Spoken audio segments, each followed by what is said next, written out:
we can get into it now if you want then. I'm down. All right, sweet. Well, welcome back, guys, to episode 14 of the podcast, off topic as usual. So, of course, I'm back. I'm Tom. You can find me on Twitter, tsteinman13. If you want to talk to me about anything comic book, movies, or video game wise, I'll be there. Today I'm joined by Zach. Hey, I'm Zach. You can also find me on Twitter, MCU Zach Crew. Uh, and you can also find our Facebook page, MCU Fans Assemble. Yeah, come hit us up on there. We're all probably a little bit more active there than we might be on Twitter.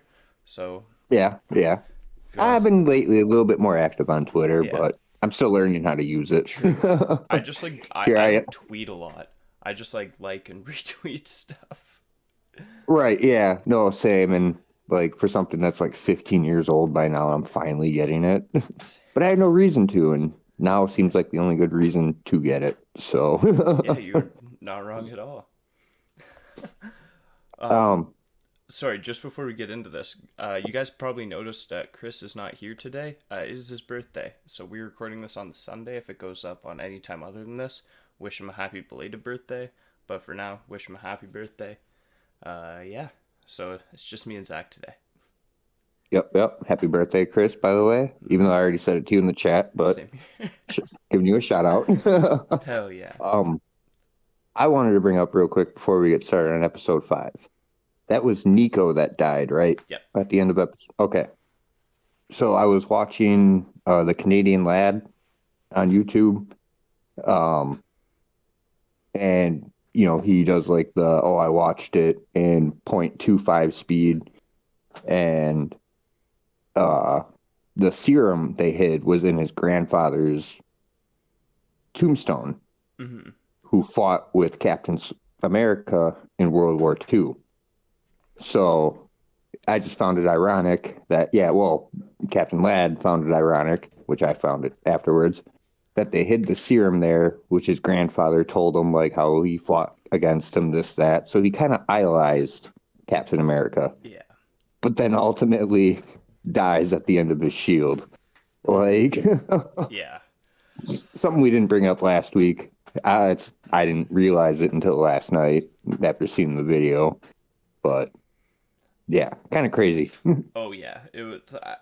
I definitely noticed that then. I don't think anyone brought it up last week on the podcast, but like, yeah, it's crazy. This guy was a Captain America fan, and yeah, to be murdered by that shield is. Well, and to be fair though, I think all the Flag Smashers are actually fans of the original Captain America, Yeah. not the current, well, former current. Yeah. And with that, we will get into episode 5 of Falcon and Winter Soldier.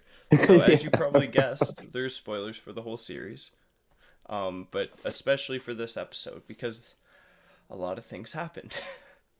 a lot. So, this one, just, let's just get right into it. Picks up right where we left off. John Walker has fled the scene after executing someone in public. Blood on his shield. He's hearing like all these voices. It's mainly Lamar talking to him, just kind of before they go out on a mission. He gets all these flashbacks, and then Sam and Bucky come in to confront him. And like the last flashback he hears is Lamar going, "It's time to go to work," and then he kind of mumbles to himself, "It's time to go to work." Sam and Bucky are there, and they have a little exchange with John about what just happened. Yeah, and you know, basically saying like, hey, if you give me the shield right now, they'll consider your background and everything. They'll just basically let you out with a warning and strip you of your title. Yeah, like just Obviously, surrender, man. Like that's what they yeah. were trying to get at. They're just like they do not accept what he did. I feel like I've seen that out there a few times. People are like, "Oh, they're okay that he killed that person." It's like, "No, they are not okay that he killed that person." What they're They just trying to do wanted, exactly, they want to resolve the situation and they want to do it yep. safely without anyone else getting hurt because there's a ton of bystanders around there. Oh yeah. And Did you know you noticed the music though too, right?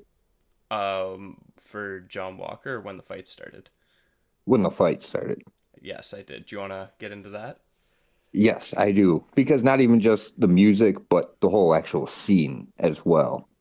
Mimicked, not, you know, fight per fight, but like Civil War.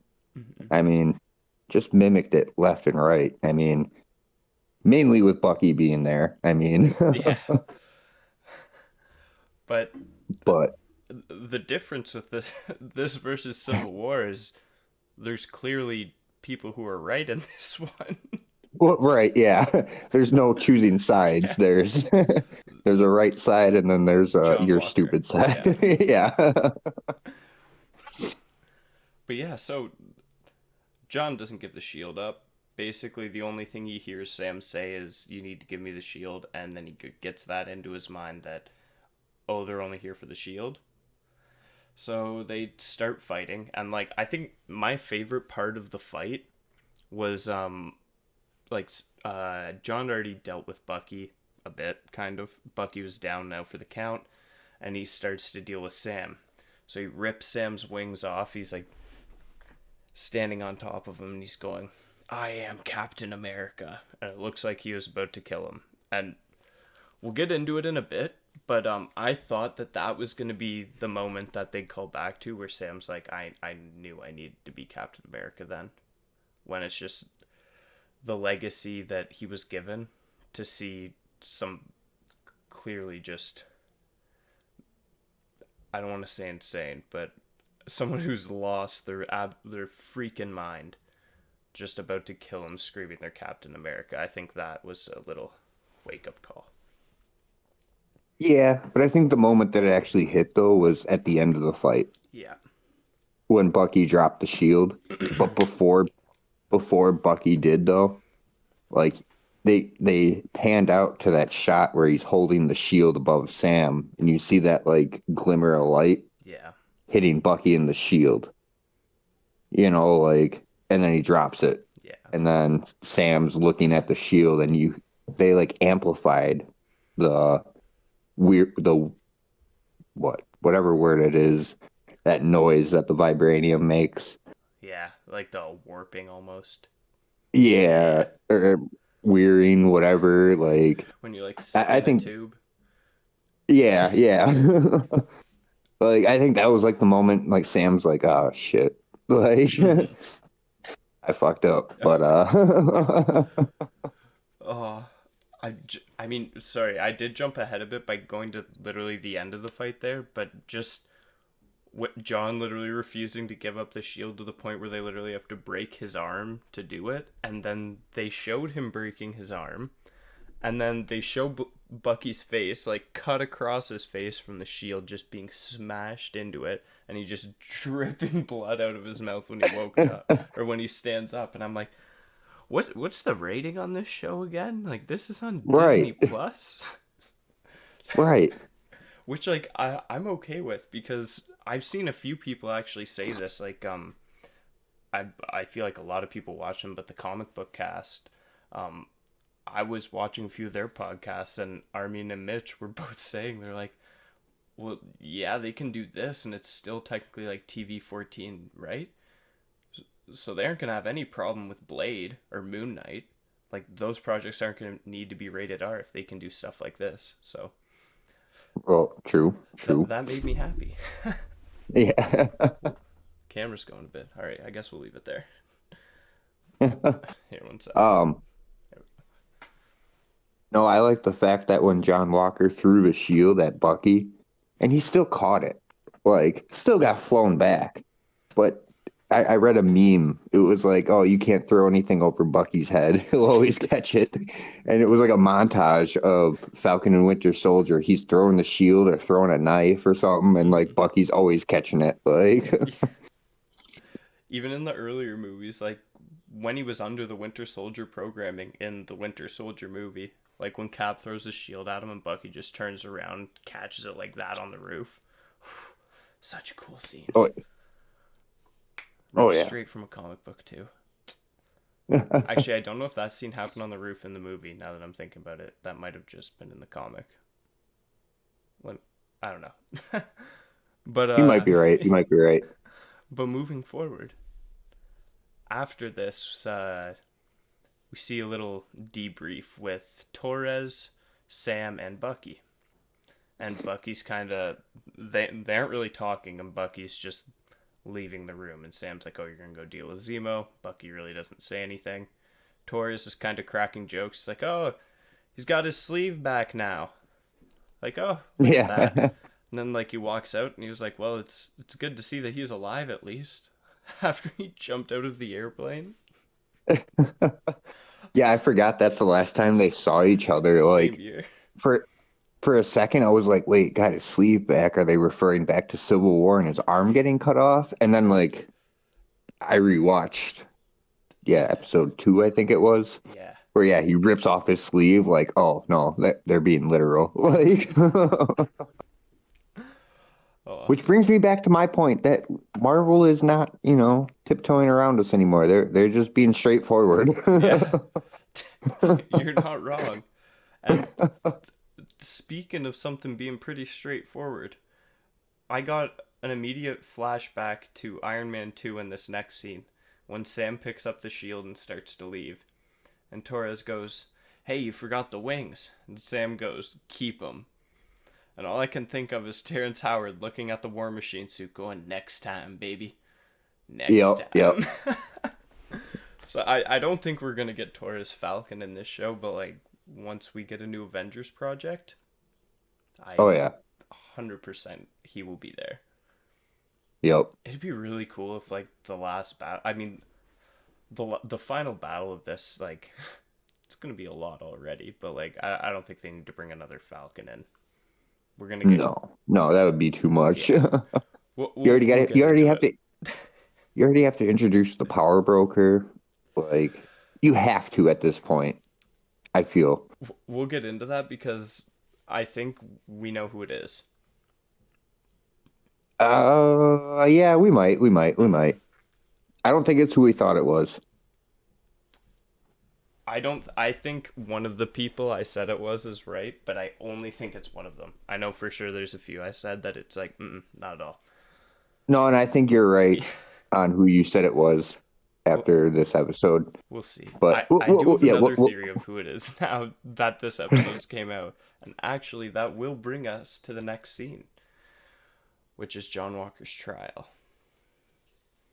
And oh, okay. yeah, and as we can see, like John was he was kind of losing it during the trial. Like they weren't, from what it seemed to me at least, it didn't seem like they were being hard on him at all. They were being, if anything, way too light on the guy. Like they even said that they're like, due to your military service record, like we're basically going easy on you. Otherwise, you'd be court-martialed. This would be a Yeah. completely different story. But John doesn't accept that, and he ends up storming out of the room, and he sits down on a bench. And his wife, I believe it's his wife, right? Or fiance? Yeah, it's his wife. Yeah. So she comes down to console him. And then, in typical Marvel Studios fashion, in the middle of them talking, loud footsteps. And it's a very familiar face to see this person, not this character. We have never seen this Right. character before. But if you've watched Seinfeld or Elaine. Veep, yeah, like yeah. So what's her? She has like a second last name. It's Julia. I know it's Dreyfus. What's the other one? uh, Because I know it's a hyphenated I last name. I can't Does it start remember with a though. P? Yeah, I think so. It's not Because that important. I mean, her character was a former Shield like Yes. operative or Yeah. something. So I know it was Agent 14, like in between Shield being shut down and like being infiltrated by Hydra. She was also Miss Hydra. yeah. So her But character that was a is. very short moment, though. Like, I wouldn't consider her a bad person right now. I I don't know. See, So the character, first of all, is Contessa Valentina Allegra de Fontaine. So in the Yep. comics, like her comic history, she worked for Shield for a bit. Um, at first under Nick Fury, then she was under Nick Fury in a different kind of way when they got more romantically involved. Then it just I'm trying to remember what happened after that.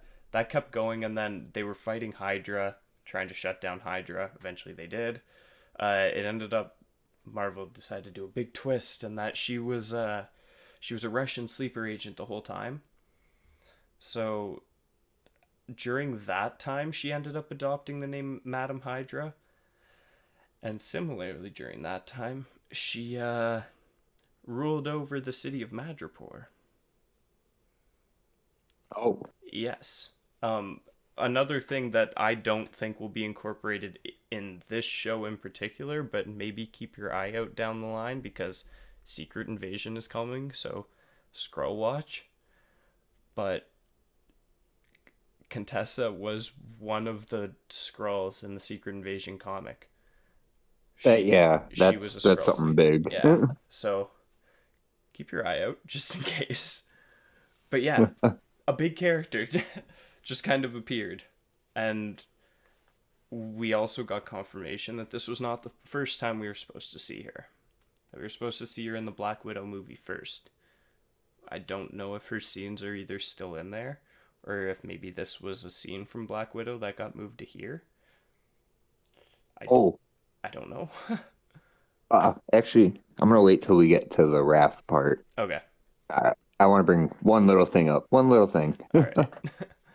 But yeah, basically like this was my maybe one other person who I thought this that could be the power broker was her just because she does have a connection to Madripoor. It does not seem like as her conversation with John Walker went that she's a good person per se, at least not Avengers good. She's more of Yeah. an Amanda Waller type character. So if she's not the power broker, like Zach and I were talking about this before, she's almost most definitely setting up the Thunderbolts or the Dark Avengers. One of the two. Yeah. I mean, I mean, if one of the two doesn't happen, I'm gonna be angry. honestly, same because they've kind of just been like spoon feeding it to us, like especially just with how Zemo's been. I'm not even gonna get into just quite yet what happened with Zemo in this episode, but just in the previous episodes too. Like you were setting this guy up for the Thunderbolts. This is Yeah, like don't try to be sneaky with us, Marvel. The but thing that's is why. like, But that oh sorry, go ahead. that's why I say they. That's why I say like they might be just being straightforward now. Yeah. You know, like they're making us second guess it, but in all reality, no, it's our first thought. Hmm. Like, nope, yep, this Yeah. is what's happening. Oh, I'm just remembering we're at the John Walker trial. I wanted to go back a little bit to the beginning of the episode from something that John tells Bucky and Sam. It's that, oh, that guy killed Lamar. Nico is not the one who killed Lamar. If we remember back to episode 4, it was Carly. So Yep, yep. just keep that in mind. Now I watched a scene or this episode earlier today, and I've been doing a few things. So what happens next? I may have like not completely right, but I believe it's the call that Sharon has. Yep. Yeah. Okay. Yep. I know what you're talking about. So we see Sharon. If this isn't in order, I apologize. I need to better my memory. But yes, we do see Sharon on the phone uh, talking with someone, and this person is speaking French. Take a George St. guess. Pierre. Yes. But Like the one French character in the MCU. So yes, she's on the phone with Batroc, and sounds like she's doing some shady dealings. Cause like this is a criminal. She's saying oh yeah, I broke you out of that Algerian prison. Like yeah, it's like see, what I was reading though, wasn't Nick Fury the first one to actually put him into play? he was, but Nick Fury did that like he. I'm trying to remember how it was. He ordered them to do it, but he didn't do it as Nick Fury. He did it as like another criminal organization, so they thought it was like a criminal thing, but it was just like a secret task force Nick Fury was doing. But see, that's what makes me double think on Sharon now. You know, like Mm-hmm. because Sharon was very close to Nick Fury during Winter Soldier. Yeah. Obviously, being Captain's, Bodyguard. yeah, you know. And why would Captain America need a bodyguard? But apparently he did. Yeah. I don't know. I still think I just kind of think it is Sharon because they made the point of like she's doing this dealing with this guy. She what was the other thing? Oh, all the paintings in her house and all the luxurious items. I don't know. I don't know. I think Right. it's her. I'm gonna stick with that. She's the power broker. But actually, I think there was a scene just before this, and that scene was the Flag Smashers going into their base where we saw them last episode, and everyone is gone now.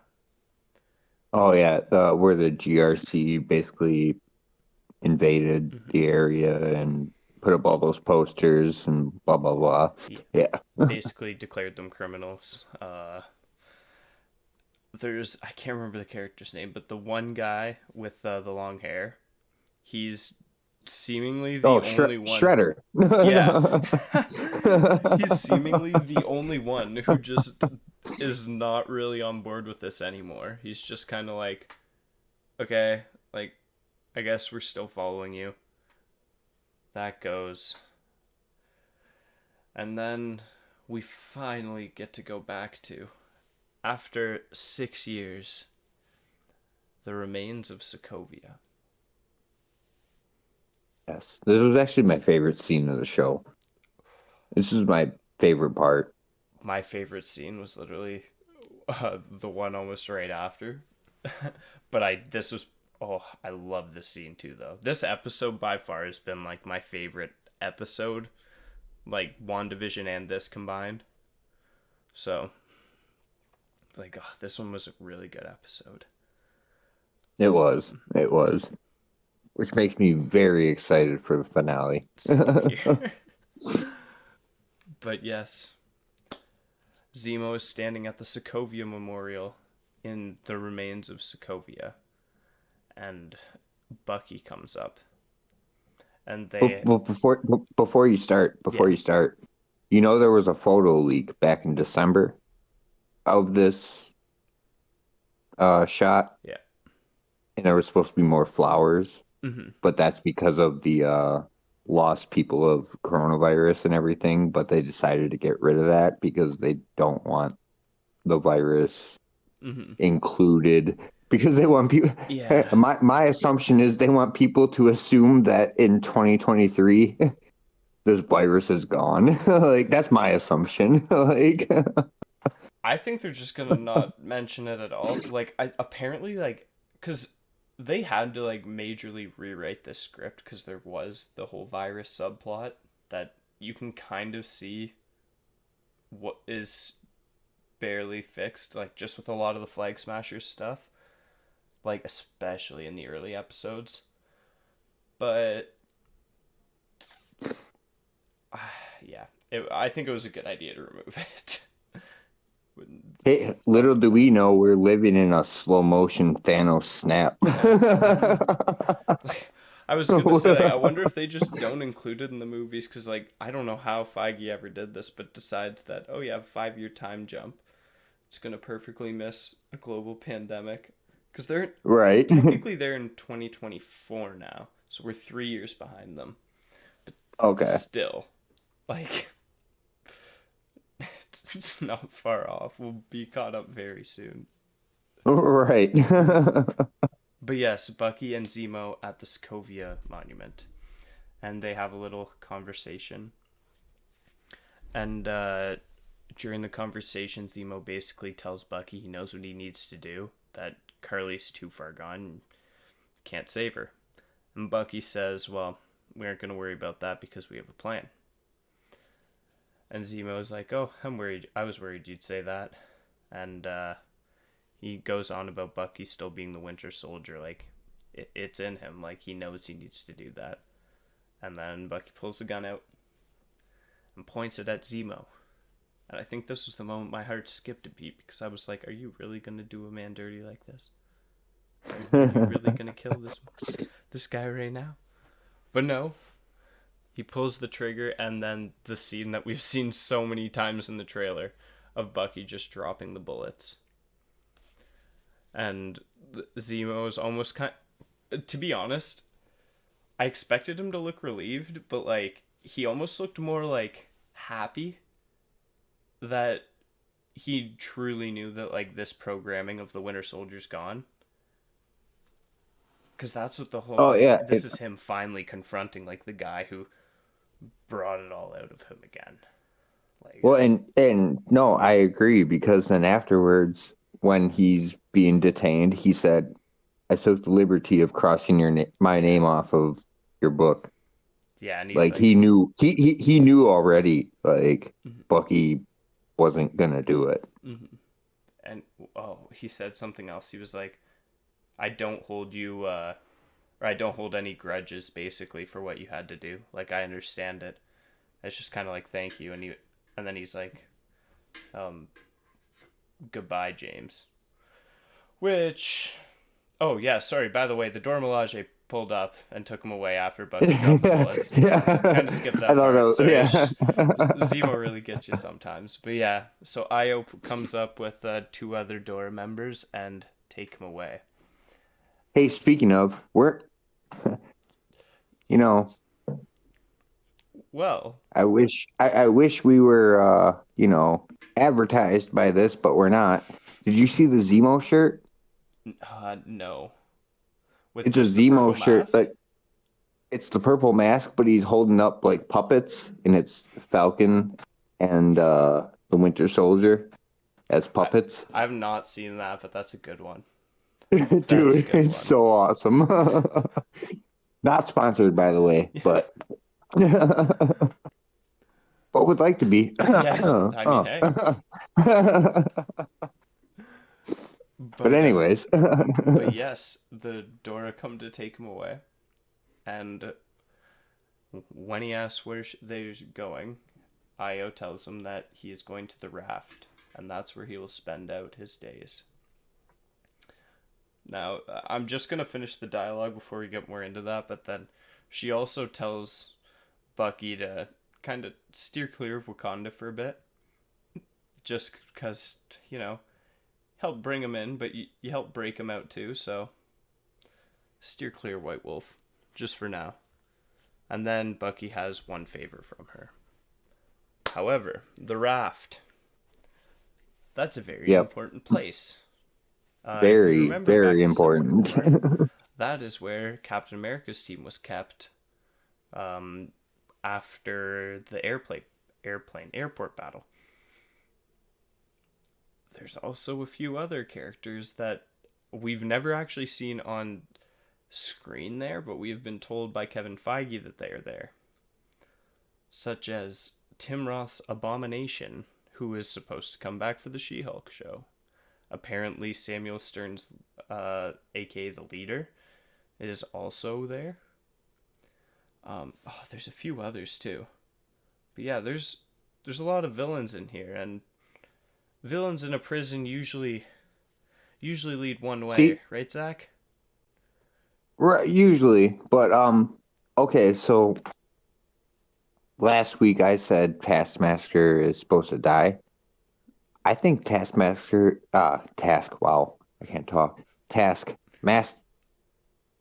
Wow, I cannot talk. Taskmaster. Wow. All right, there we go.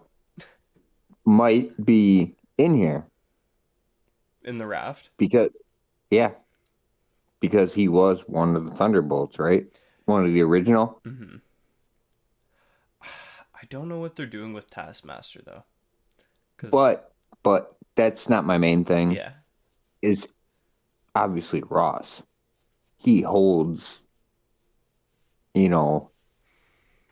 he is control of that whole raft. We've Hmm. seen it in Civil War. I mean, Yep.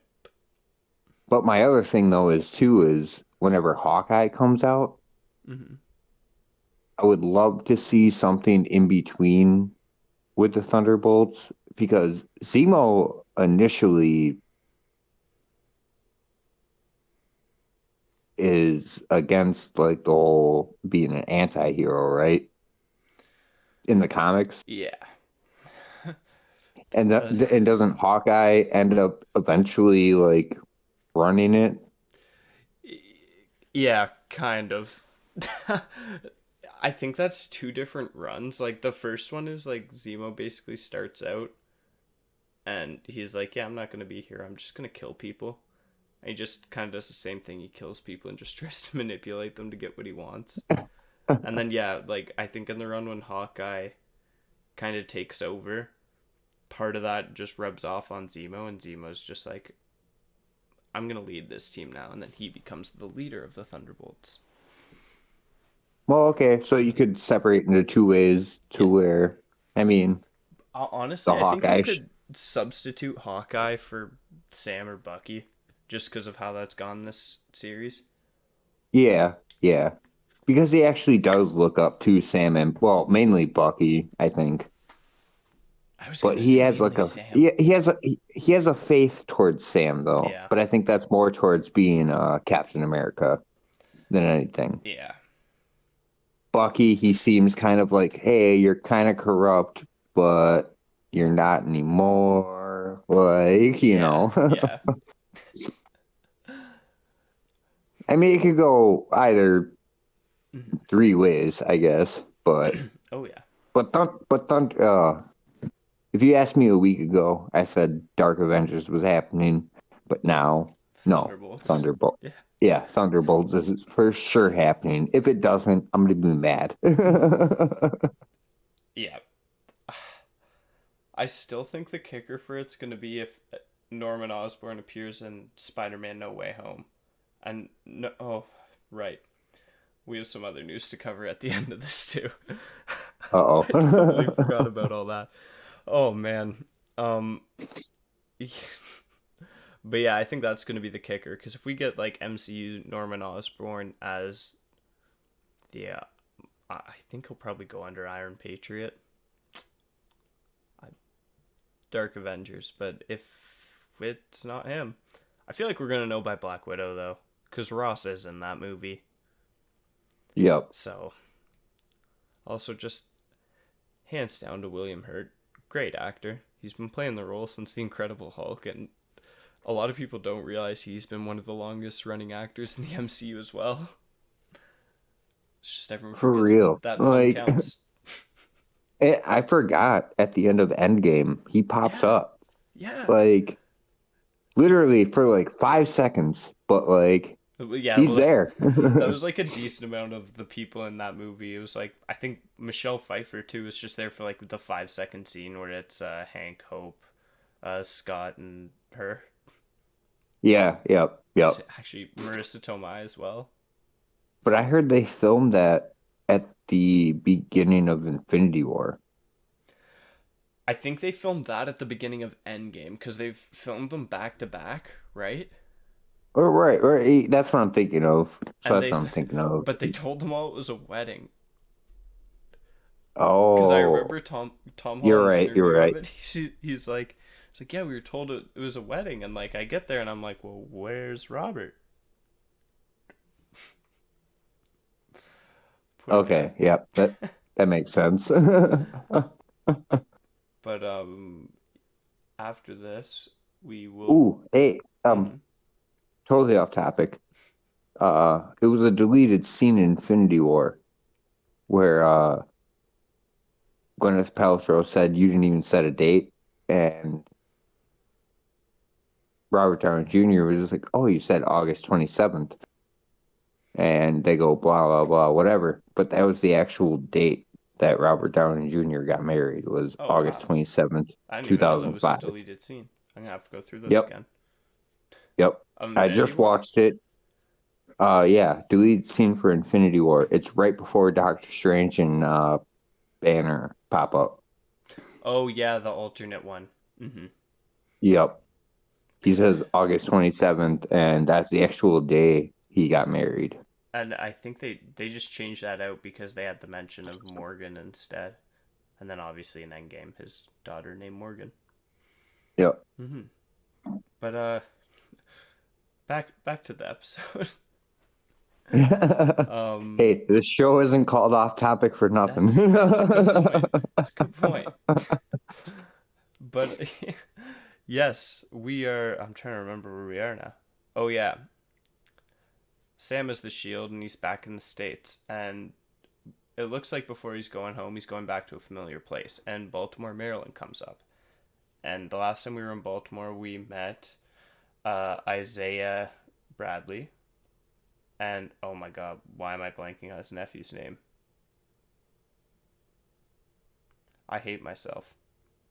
That sucks because I'm only thinking of Patriot because that's who he becomes.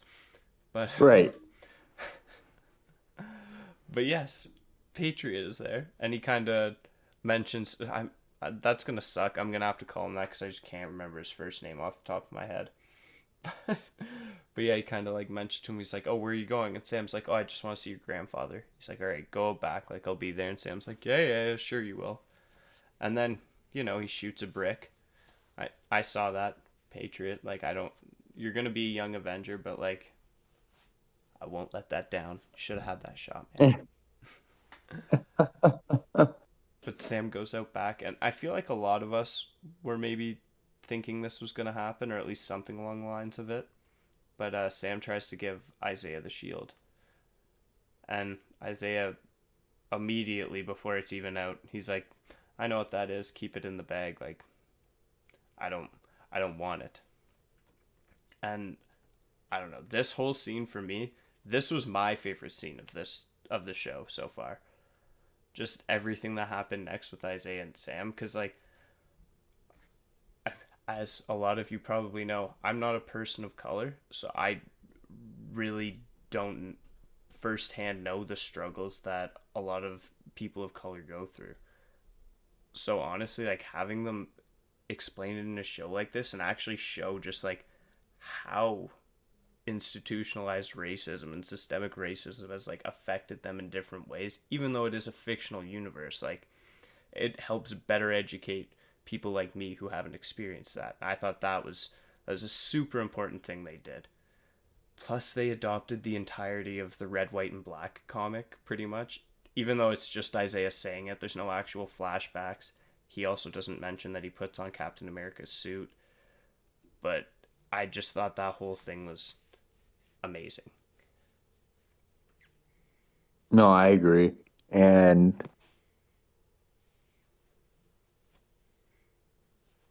yeah, no, that part, like, I don't know what to say about it. Like, because I'm not, you know, Mm-hmm.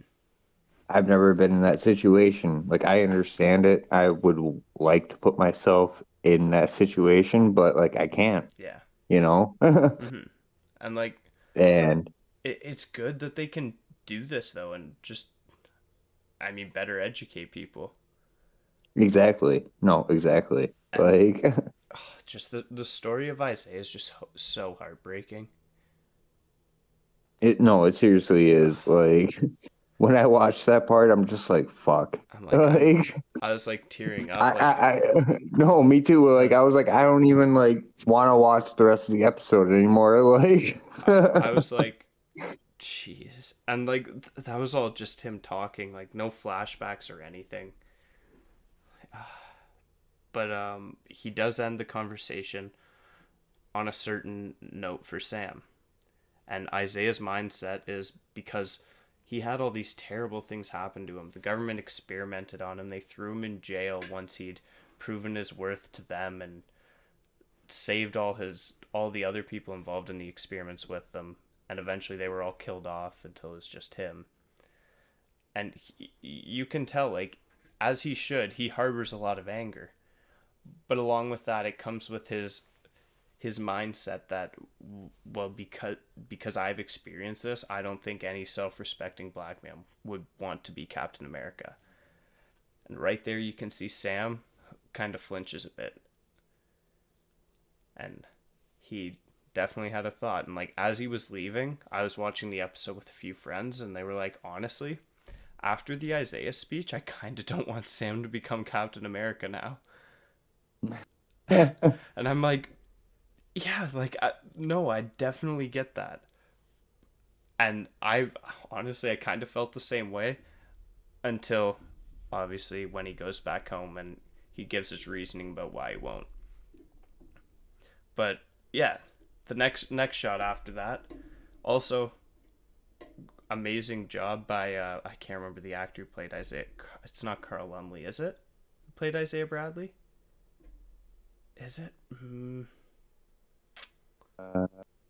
That's gonna hurt me. I think it is.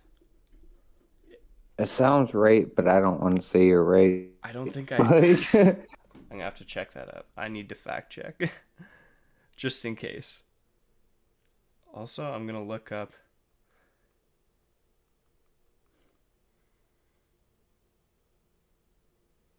Yeah, Carl Lumley.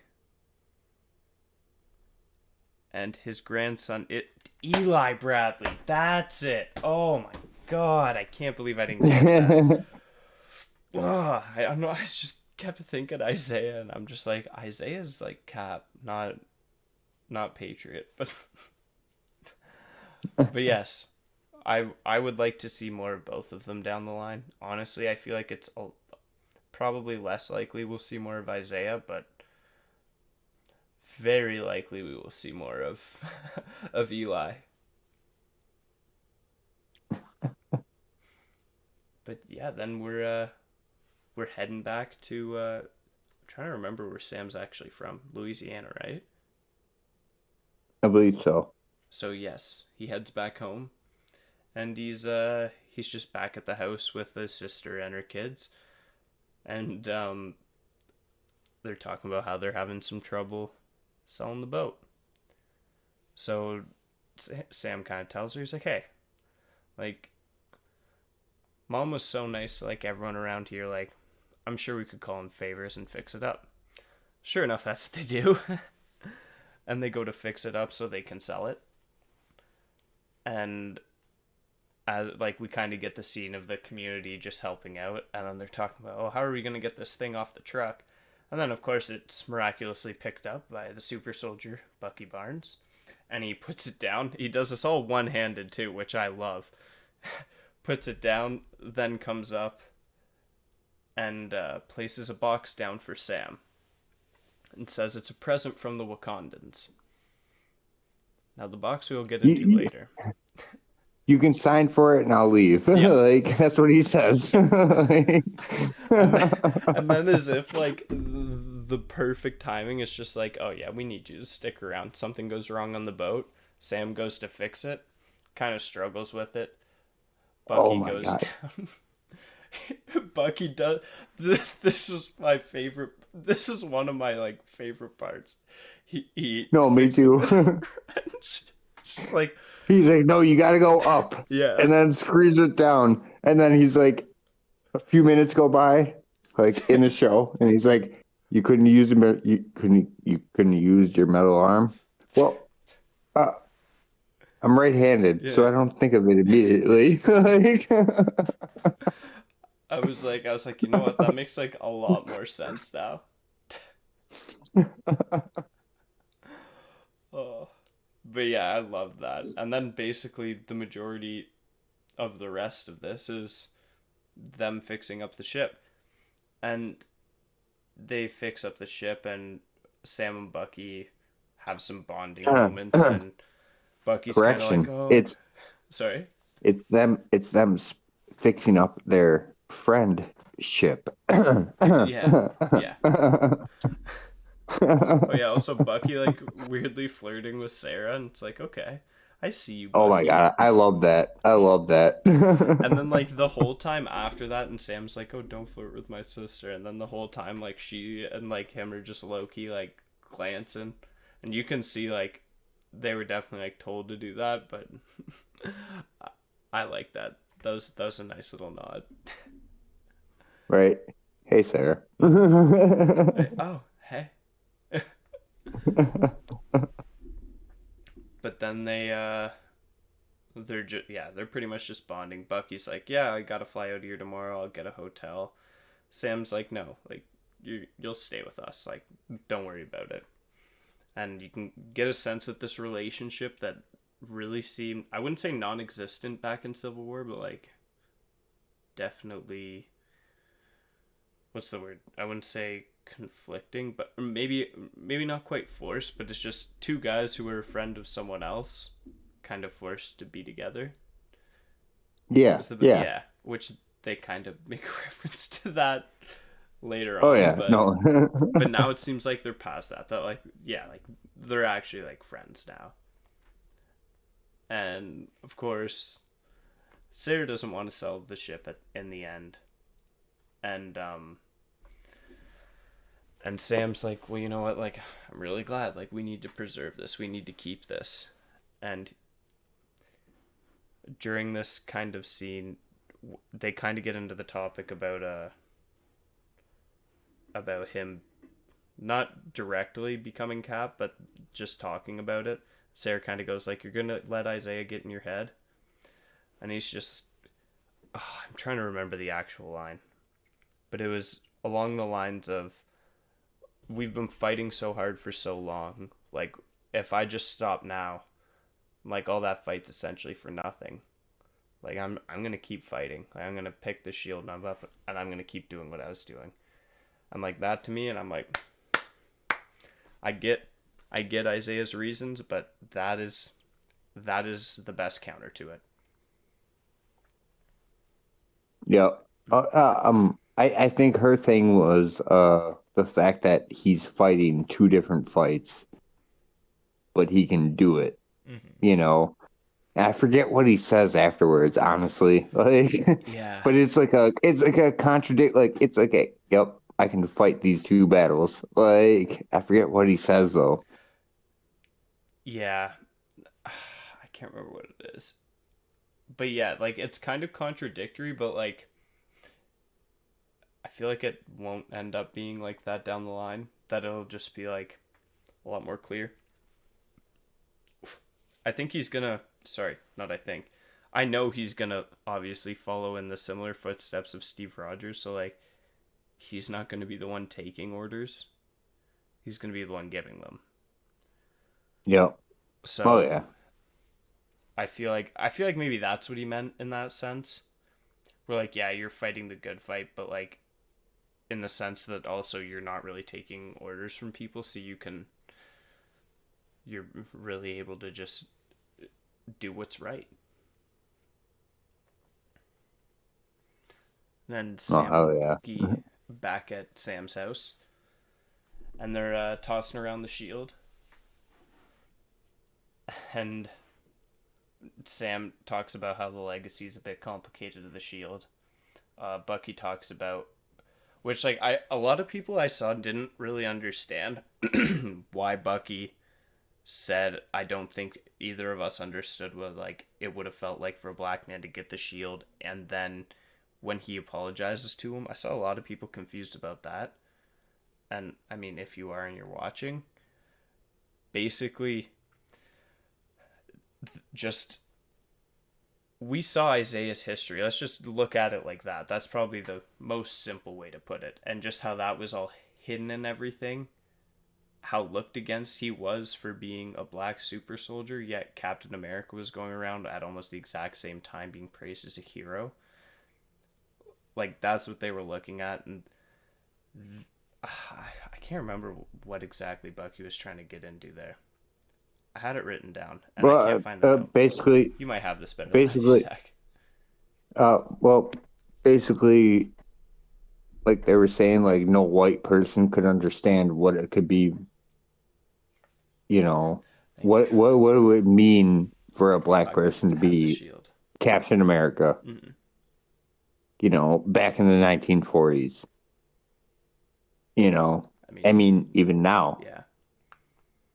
I mean, You yeah, just know, like I look at the mean, actual outcry in our world when Sam Wilson was actually given the shield in the comics. When Miles Morales was brought in, when Kamala Khan was introduced.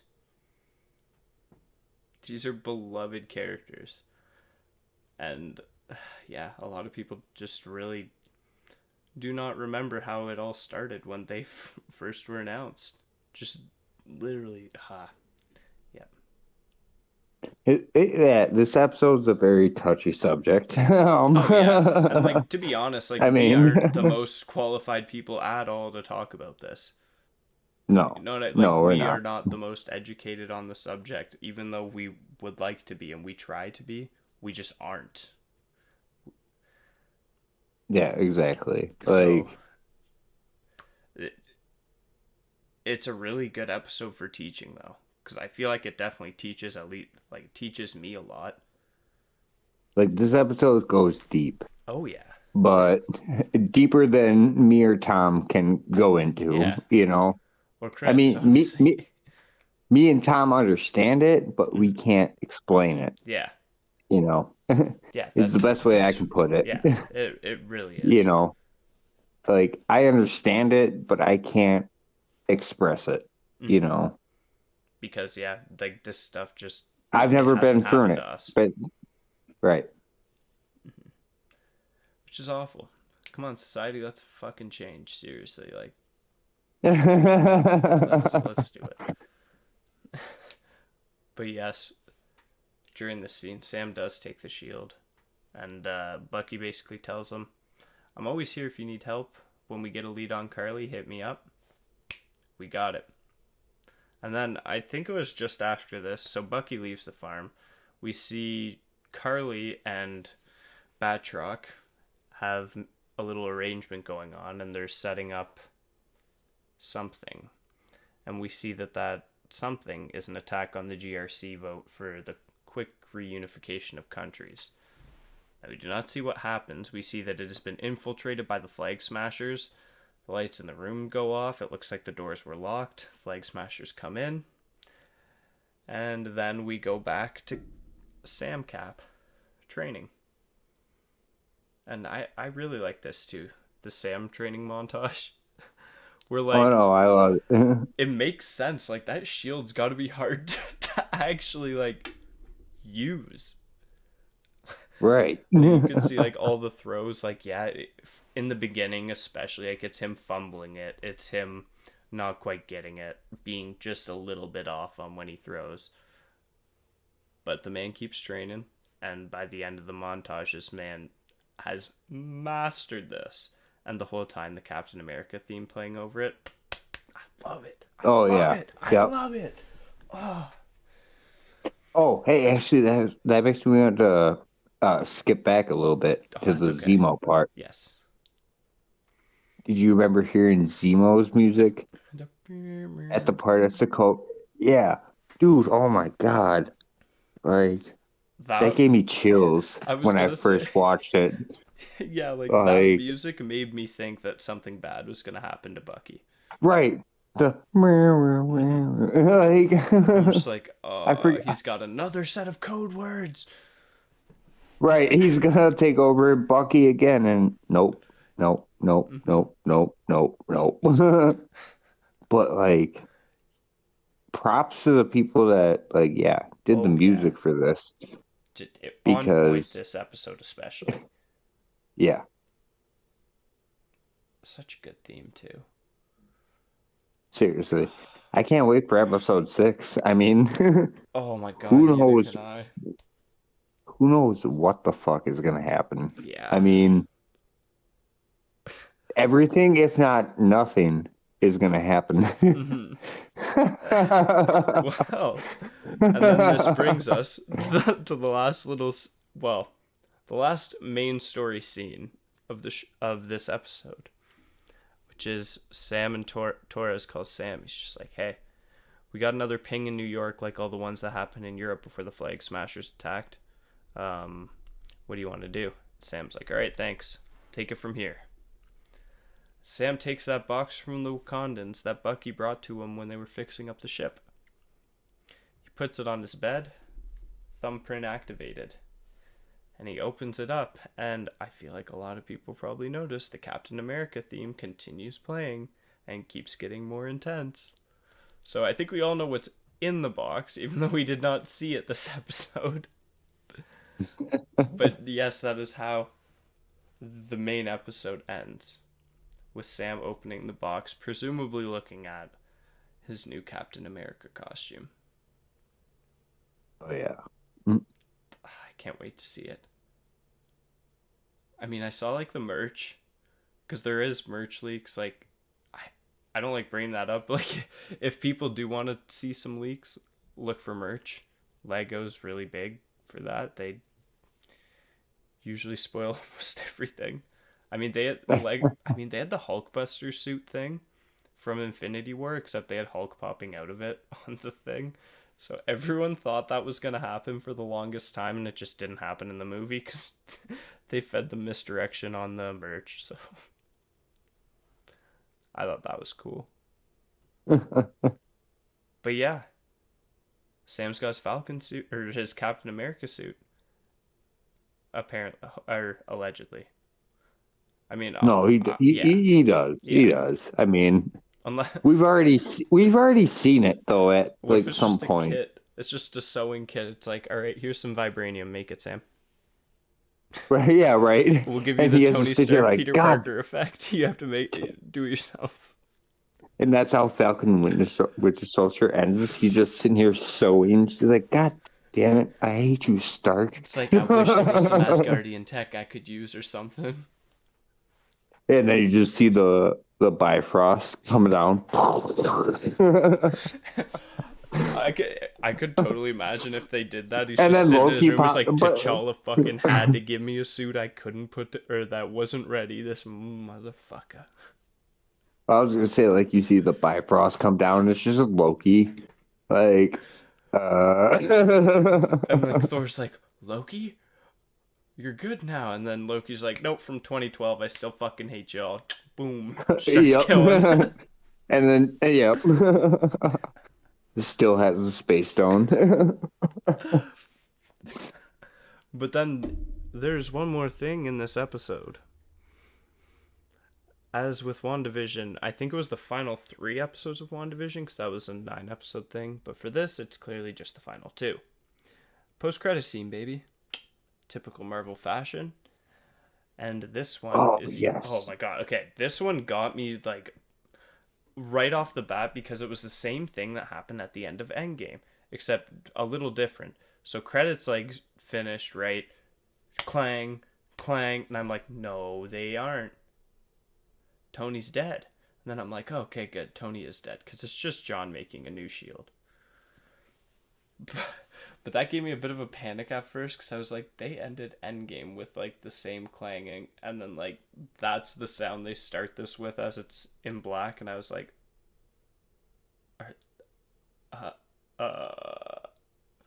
But no, it's John making a shield. So we're all okay.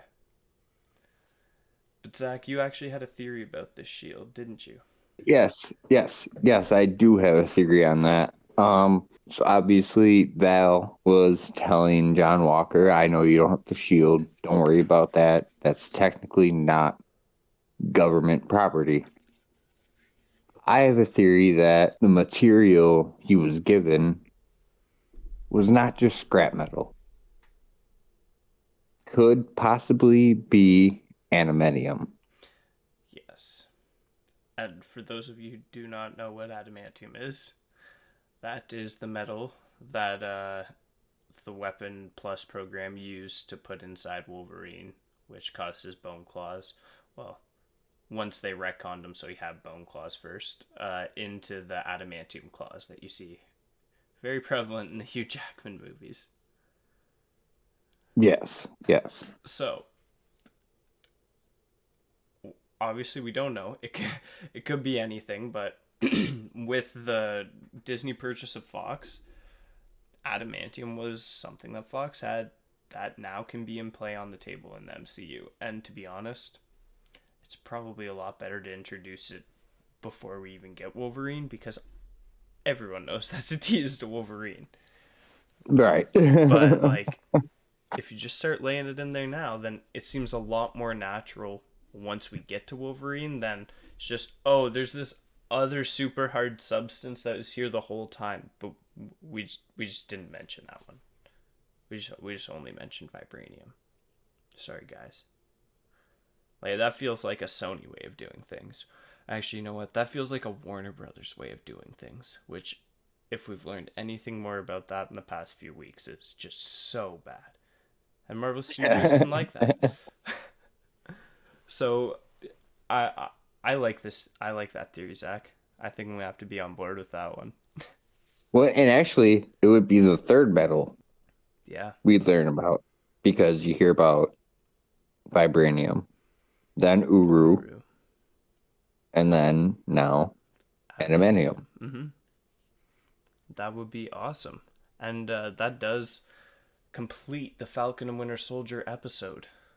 But there was another big thing that happened this week. That I can't believe I forgot about this until partway through recording this episode. But there was some huge news revealed that Alfred Molina came out and had an interview with Variety magazine. Now, a lot of you guys probably may not recognize that name right away. Well, Alfred Molina played Dr. Octopus in Sam Raimi's Spider-Man 2. He has been rumored to be appearing in the third Spider-Man movie, and this week he has confirmed that yes, he is in the Spider-Man 3, Spider-Man No Way Home. But he went a step further. And I know by going this step further, Kevin Feige's got those Marvel snipers cocked and loaded at him. And you know what? Good luck with your other interviews, Alfred Molina. Because he confirmed that not only is he playing Dr. Octopus again, he's playing Dr. Octopus from the moment he fell off the bridge in Spider-Man 2. Oh, That's where they're shit. picking it up from.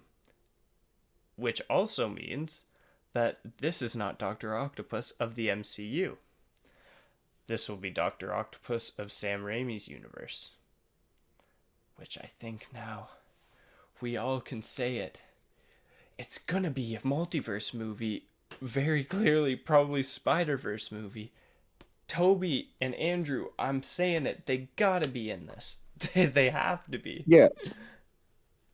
I mean, what other route could they go? Yeah, honestly. Like, I'm not gonna lie, it does kind of seem like Sony's trying to force this in, but it does fit really well because, like, I bet you Marvel probably did have some of an idea going into it because they're like, well, we have a Doctor Strange multiverse movie. If we were gonna do a Spider-Verse movie, like, it'd be a good idea to set that up in the third Spider-Man movie. Right. So, yeah. So there's that to look forward to as well. Wow. Yeah, no, this is gonna be great. It'll be it'll be an unreal year. Hopefully a next great few years. I mean, like, Marvel has what, 4 films releasing a year for the next few years, not even including the Disney Plus projects. And I think next Well, year and DC actually, has 5 films out, so we're gonna hey, and be actually going back to the Thunderbolts, doesn't Hawkeye end the Phase 4 uh era? I don't think so, because that's at the end of this year. And Yeah. Hawkeye is supposed to come out at late fall, early winter. I don't think that's the end of Phase 4, because Moon Knight's supposed to be part of that, and there's a few. Oh, But yeah, Thor but 4 wait, too wait. is part of that, but it doesn't come out till next year. I thought that was the beginning of Phase 5. Oh no, this is all Phase 4. They haven't announced a Phase 5 yet. They've announced films past 2023, but as of right now, that's all still Phase 4. Like, apparently, even Fantastic Four might be a Phase 4 thing, and that's Ooh, the most which recent could one. which couldn't that be part of Thunderbolts? Fantastic Four. Yeah. Mm, not for their first Couldn't story at all. couldn't that involve the Thunderbolts? It I should say. realistically, you can involve the Thunderbolts in any story. I'd say for the first chance to get a Fantastic Four movie done well, I don't think they should do the Thunderbolts as a villain for that. Just because, No, actually, to involve a good Fantastic Four movie, they should yeah, just focus on the not do it at all. Fantastic But, Four. I mean, but I don't think oh, that. I sorry. think we've. I love the Fantastic Four in the comics. Like, they're great characters. It's just Fox didn't do a good job with them at all in either of the films they tried to, or either of the three films they tried to do with them. Like, they Well, just, no, that makes sense why Chris Evans never wanted to be Captain America originally. yeah, after that, because, He turned it down twice. yeah, And then finally was just like, oh, okay, okay, mm-hmm. you know. Yeah. Honestly, they just needed, like, the best thing. The one good thing out of the Fantastic Four movies is the suits from the first one, like the original, like early 2000s one. That's probably the best thing. My favorite thing was Silver Surfer versus Galactus, right? I hate that so much. I'm sorry. I liked it. So, I liked it. that is Dude, not Silver Surfer. I'll hear me tell you out. that. I want to see Galactus in anything. That's not Galactus, man. That's a fucking storm cloud. That's fucking Green Lantern parallax levels of disrespect that they've done. No, but hear me out. I want to see something Galactus style. Oh, Like, same. I want to see Galactus proper, yes. but I mean, I guess we'll see down the line what happens. But I mean, if do you have anything else you maybe want to add for this before we sign off? Nah, nah, nah. All right. All right. Well, that will bring us to the end of the podcast, guys. So thank you guys for tuning in again. We'll be back next week for the finale of Falcon and Winter Soldier, and for the weeks moving forward until Loki and then until Black Widow, where we'll have a lot less Marvel content. We'll figure out some stuff to do in between then. So until then, we'll see you next week. Thank you guys for tuning in, and have a good day.